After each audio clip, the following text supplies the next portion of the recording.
I have always admired the Donkey Kong series and its versatility in its games, but I am not talking about the Donkey Kong Country games, but the one game of its type developed by Rareware, Donkey Kong 64. Usually I would use this part to speak about the previous games in the Donkey Kong series, what they did well and which aspects I would like to take inspiration for in the hypothetical game, but Donkey Kong 64 is the only one of its type, so it'd be best to analyse the games that it shares similarities with. Most notably, collectathon platformers, such as Banjo-Kazooie. It's the most obvious one, being developed by the same studio and popularising the collectathon genre. It has wonderfully colourful worlds chock full of collectible items that are required to unlock doors, worlds, powers and everything between. The 3D Mario series, with Mario Odyssey especially, as a whole, with the collectibles that push the game mechanics to their creative limits in memorable levels. Also, the Donkey Kong Country series, with its establishment and remixing of minigame style segments to spice up the moment-to-moment gameplay. This brings us to Donkey Kong 64. I loved the game as a kid, but the overstuffed, backtrack heavy nature of it detracted from what could have been more of a focused experience. Without further ado, this game will be titled Donkey Kong World on the Switch. DK and Co are relaxing, maxing all cool on Donkey Kong Island on the horde of bananas.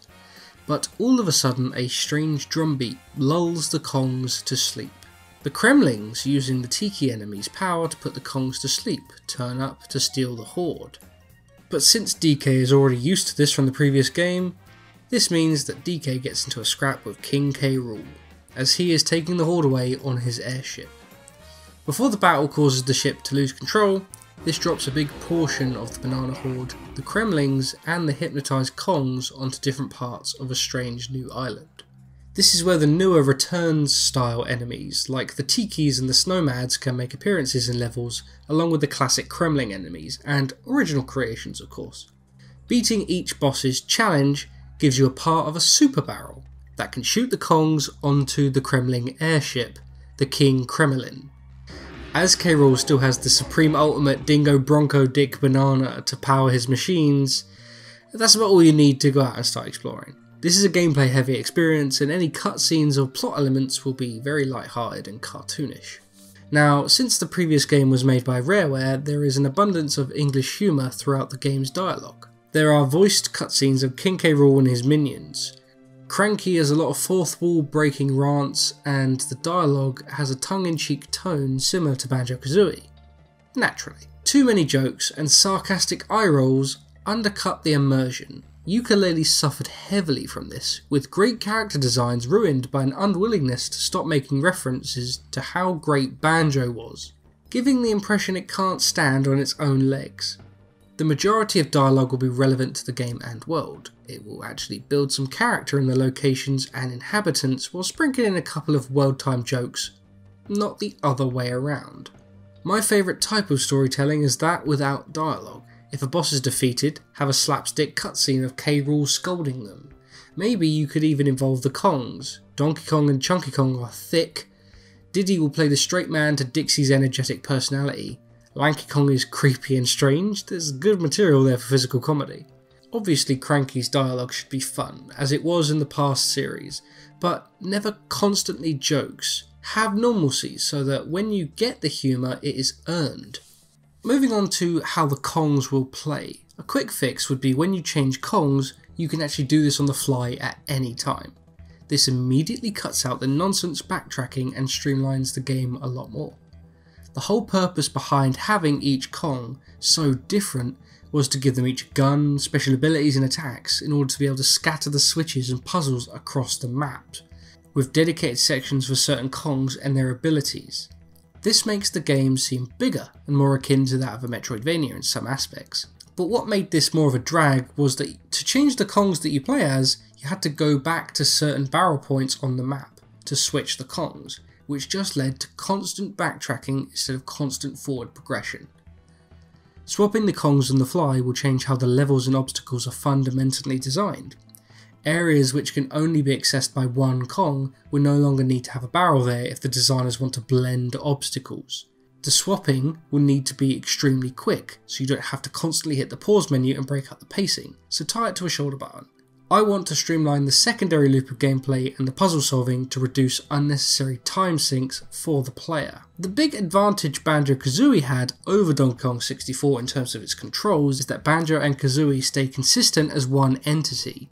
The Kongs need to be swapped between to use their abilities. So you cannot just walk up to say a sloped hill and press R plus Y to activate the ability. You need to swap to Lanky Kong needed to use that ability to then overcome the hill. In Donkey Kong World, all moves can be used immediately. For example, let's say you do R plus Y to do Lanky's handstand hill climb move.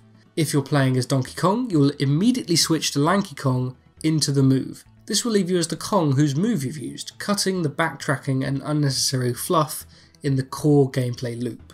We were obviously going to get onto the collectibles, so let me just explain the nonsense that there is in this game. Okay. First of all, there are boss keys.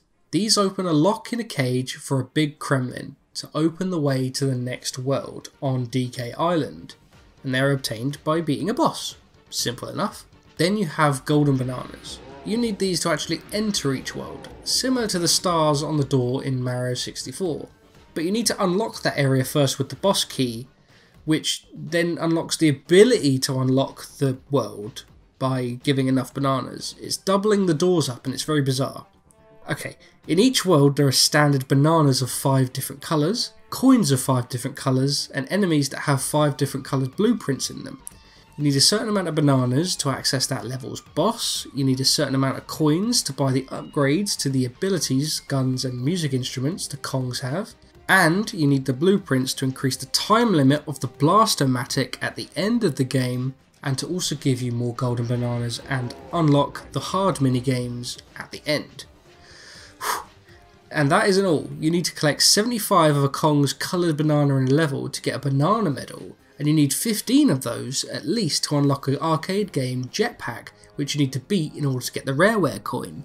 You need the Nintendo and Rareware coin in order to open a door to the last key, but to get in that room where you need to spend the Nintendo and Rareware coin, you need 4 golden crowns, which you get by fighting enemy battle minigames in each world. The crowns also unlock multiplayer stuff, but whatever. Finally, you can take pictures of banana fairies that give you upgrades to certain abilities and a golden banana. Goodness me, that is nonsense. And that's not to speak of the different ammo, grenade and health pickups you also get along the way. In Donkey Kong World, all I will keep are the golden bananas, the standard bananas, blueprints and coins. Every other collectible is context specific, like the gold bars you'd give to Captain Blubber in Treasure Trove Cove. Golden bananas will open different worlds, the normal bananas will let you buy upgrades to the Kong's abilities, the blueprints will let you buy gun upgrades, and the coins will open 5 minigames in each world. The bananas and blueprints can be collected by every Kong. And when a new Kong gets added to the party, the bananas take on a mixing hue, similar to the onion in Pikmin 3 when you got another Pikmin type. The main thing you're collecting in each level is a super barrel part in order to get to King K. Rool, where you don't necessarily need to defeat a boss to get it, but complete some special event. You will have standard boss battles, but other times you'll have a race or an FPS style fight. This is mainly as I liked how bosses were littered through some of Banjo's worlds, which aren't necessarily critical enemies. Okay, now let's move on to the Kong's abilities. In 64, the Kongs had the following abilities. All Kongs could ground pound with 2 different upgrades in order to unlock different colour switches. Donkey Kong had the ability to access barrel blast areas, invincibility, and he could pull levers. Diddy Kong could headbutt switches, have a high jump and a jetpack. Tiny Kong could shrink down very small, she could fly using her ponytails, and she could warp on certain pads. Lanky Kong could handstand to climb steep slopes, inflate like a balloon to sort of float around certain segments, and super speed running. Chunky Kong could grow giant, have a powerful punch, and turn invisible. When the guns each got purchased, they had ammo upgrades, homing upgrades, another ammo upgrade, and then a sniper scope upgrade. The instruments also got upgrades as well, which I found out while googling. God, what a mess in this game. At certain points you can transform into Rambi and On Guard. Okay, I don't mind that if it keeps the game interesting, but there's just so much bloat to the game already, I forgot that they were in the game. In Donkey Kong World, you will start as DK, but as you go forward you unlock Diddy, Dixie, Lanky, Chunky and Funky. Most of the moves will be shuffled as there were a lot of upgrades in the previous game, and I don't want to just add a whole load of moves on top of that as it would make the game completely complex. So let's just trim and prune some of these. When you rescue a Kong, they'll already have a coconut gun that shares the same upgrades as the other Kongs, and they'll already have one special ability. They will each be able to unlock another special ability and a crystal power, and it will go something like this. Donkey Kong will have ground pound into a barrel throw, and its crystal power will be invincibility.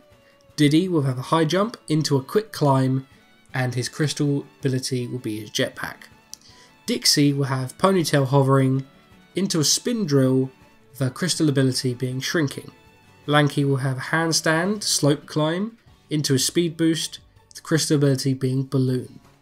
Chunky will have his powerful punch into explosive throwing, his crystal ability being giant Kong.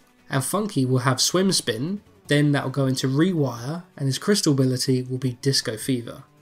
Now the new moves here will be swim spin, which will make swimming far faster with a short boost when you press B.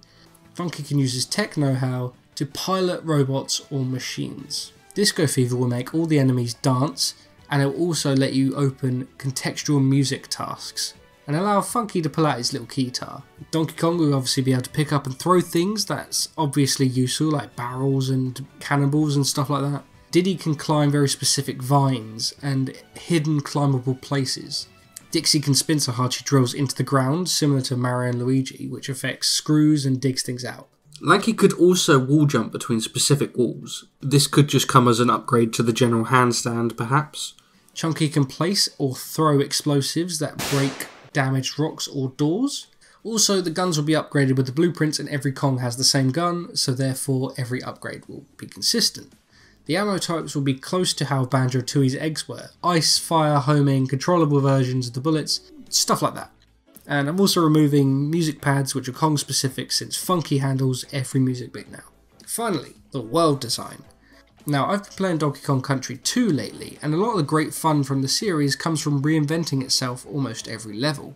Even in World 7, each level has some new mechanic. So I'll take this philosophy over to the areas in Donkey Kong World. I love the minigame stuff in DK64, the FPS levels, minecart levels, barrel jumping, fly swatting, whack-a-mole, target practice, mazes and the enemy battle minigames, just to name a few. So ramp this up. I'm not just talking about making it harder, reducing time limits or making there more points you need to get. I'm talking about mixing up the mechanics. Let's take Donkey Kong Country 2 for example and the minecart levels. The first level is a standard on-rail platformer segment. The next one has a time limit with barrels that you need to get to increase the time limit and avoid to not reduce the time limit. And you need to complete the segment in a certain time, otherwise you get caught by a ghost. The next one's like a battle where you're sharing the track with an enemy that you have to avoid their obstacles and jump on them to proceed, and if you defeat 8 of the enemies then you finish the level. All wonderful ways of mixing up the gameplay, so it isn't like you need a different mechanic to use once and then dispose of, but 3 or 4 variants just helps.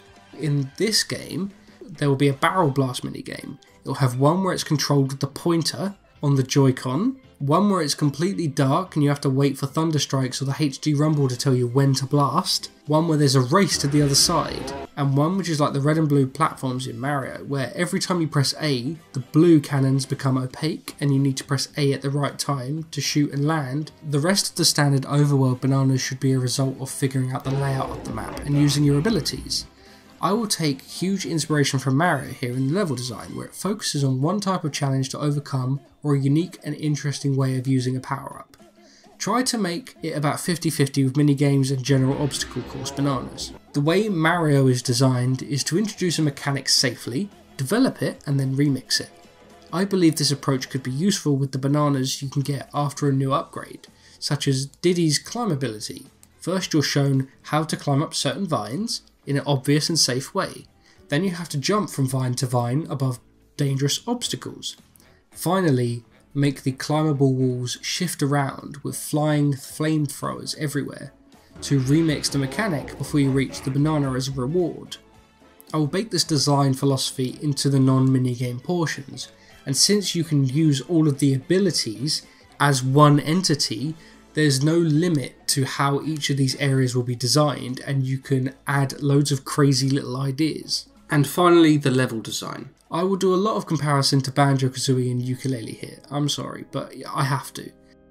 Every Banjo-Kazooie world isn't actually that big. You could probably run from one side of the map to the other in roughly 30 to 45 seconds. And when there's a lot of verticality in the area, there is usually a big centerpiece to keep the orientation of the player. The mountain in Treasure Trove Cove, Clanker in Clanker's Cavern, the snowman in Freezeezy Peak, the big tree in Click-Clock Woods, and the ship in Rusty Bucket Bay. And even the mansion in Mad Monster Mansion. The other areas are slightly flatter, with multiple clear landmarks and open spaces to visually identify which interesting areas need to be explored for the Jiggies. Mumbo's Mountain has a clear through line which leads up the hill to Mumbo's Hut, and then you can visually see every area of the map you need to visit for each Jiggy.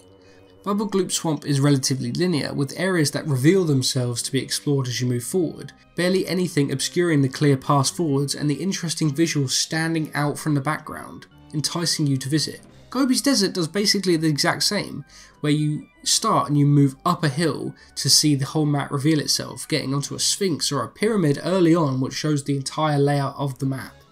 Every map does a fantastic job of having these explorable objects pop out of the environment. Generally in Banjo-Kazooie, when you entered a new area, most of the things on the overworld are pretty much immediately collectible, with about 20% of it being using spatial awareness, like, oh, I can crack a window to then get inside and get another Jiggy, or I can become a pumpkin to go down the drain hole. There are secrets there, but things are clearly obvious on the overworld.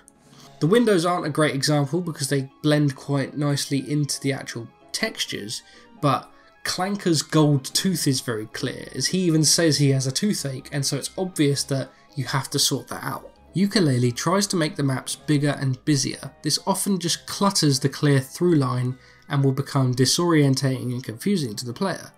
I remember being lost far too often in the maps in Yooka-Laylee. Even though they were visually appealing, too much and too big is also a problem that Banjo-Tooie had, with too many interlocking areas that required you to rely too much on spatial awareness. This led to a problem of infrequent collecting, since the idea of a collectathon platformer is to get that immediate sense of achievement as opposed to Mario with one goal in mind. Since collecting is the main goal, the Jiggies, Notes, Jinjos, Mumbo Skulls and the Honeycomb upgrades are scattered frequently across the map, and you're constantly picking something up almost every 20 to 30 seconds. Nice little jingle and the player's dopamine gets stimulated. Feel like they're making progress and having fun. Since the map is much larger and more complex in Yooka-Laylee, the collectibles become more difficult to find and see. Therefore, once a chunk has been collected in the immediate vicinity, the time between collecting something new grows quite a bit, thus running the risk of making the player more bored or frustrated that they are lost and cannot find something new.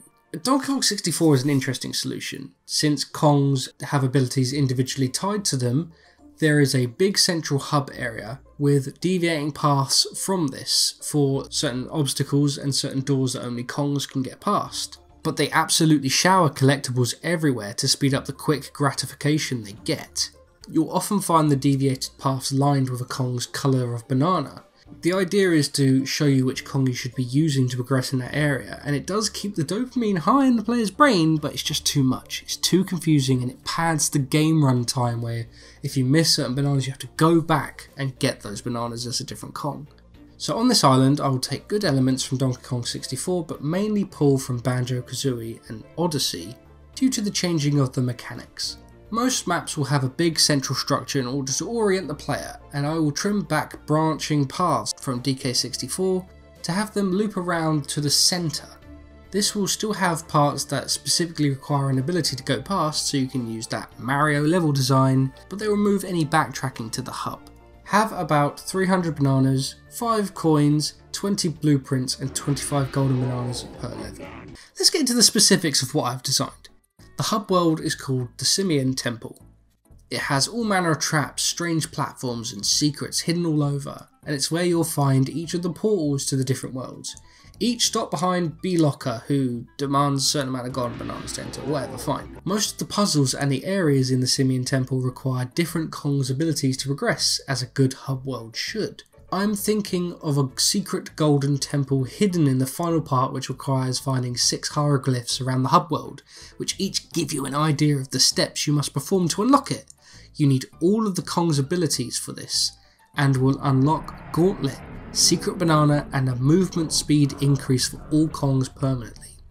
The other worlds you'll unlock will be Camp K. Rool, a pleasant forested area with lots of plant life on one side, and on the other it's slowly being deforested and taken over by Kremlin contraptions. An open area, good for getting used to the controls and the standard gameplay. It has machines you can jump on, drills, trees you can climb. It's very simple and basic, but good to open with. Jumble Jungle. A jungle with big trees and vines but are caught in a monsoon. You have to wait for wind to change to jump from different platforms, and also you can climb on uprooted trees. There will be a big rainforest tree in the centre to climb around like Click Clock Woods, but not as vertical and more forgiving if you fall with the wind. You unlock Diddy here and there will be lots of vines and climbable walls, along with good places for his high jump. Sweet Snowlands. Lots of desserts and frozen treats in an ice level where you unlock Dixie. A big refrigerator at the centre of the map, bouncy jellies for Dixie to jump off and glide from, slippery slides and snowballs to throw. You can also shrink down to get inside the fridge's circuitry and drill into ice creams for treats within. Balmy Beehive. A sticky honey-filled beehive with the queen bee at the centre of the main hive. Lots of walls to climb and big hills to use Lanky's handstands to great effects. The honey will slow you down, so you'll need to use Lanky's speed to beat certain obstacles, and also his balloon ability to avoid spikes. Mirror Mine. An underground mine with lots of shiny crystals, lots of breakable rocks and structures to change the layout of the area. All round one giant shiny purple crystal in the middle. Chunky will be able to cause mayhem with his punch and can grow big to lift a drill into an ore deposit. The level will be more like Gobi's Desert, quite flat and open, but still has one central piece. Kremlin Key. Pirate ship port which has big expanses of water, close to how Treasure Trove Cove worked, with water on the outside. You have pubs, shipwrecks, treasure underwater, and Funky's abilities to assist swimming will come in handy here, along with the ability to move mechanical pirate ships with his rewiring ability. Spooky Studios. Haunted movie production set. Ghosts, discos, ghosts in the discos. This is the first area that isn't based around the powers of Monke Kong. Everything will come together, causing you to make use of everything in interesting combinations. The dance floor will be the centrepiece, as it has flashing bright lights and it will be a good focal point for this more maze-like structure in this building. There will be a global invisibility upgrade in this area, which will meld into light-bending puzzles and mirror sections. Cloudy Castle. This is an area in the clouds mainly focused on a flying upgrade similar to Banjo-Kazooie, so you can be in a big open area similar to Cloud 9 from Banjo-Tooie. Colourful with lots of clearly defined strange structures to explore. A castle stuck on top of a mountain in the sky with flying electric eagles causing thunderstorms and some Kremlin soldiers defending the fort. Airships that are crashed into clouds. A giant face of a huge mammoth creature and just hidden behind the clouds. Really strange and weird. And finally, you have the standard minigames and bosses in the King Kremlin, with a bonkers final boss in keeping with the previous fights. In the first Donkey Kong Country, there was K. Rool on a ship, which let the credits roll before you fought him again. Captain K. Rool had 2 fake-outs in Donkey Kong Country 2, and the boxing match in Donkey Kong 64, which required all of the Kongs to defeat him. My idea is a 5-stage fight that starts with a standard 1v1 boss fight, where you have to throw barrels back at him. The next part is like an on-rails shooter where King K. Rool is trying to escape using his jetpack, and you need to use Diddy's jetpack to shoot at him and chase after him. Next, he is about to set off a bomb and destroy the island, and you need to use Dixie to shrink down and disarm the bomb from the inside. Next, you need to fight enemies and run very fast using Lanky Kong to escape a crumbling ship towards a barrel that turns you into Big Chunky for a fight against a big transformed K. Rool. The credits roll for a while as you save the game, but the save screen is a fake out and King K. Rool presses a big button. This ends in the final part. You have to use Funky's rewire to take control of the Simian Temple, becoming a big Mayan Meg, and you have to fight King K. Rool inside of the King Kremlin itself. Rare made some special games in the 90s, and I would love to bring the spirit of them back. While it looks unlikely for a new Banjo to be made, I think a game in the style of Donkey Kong 64 is possible. A true big budget collectathon to revive the genre which was so beloved 20 years ago.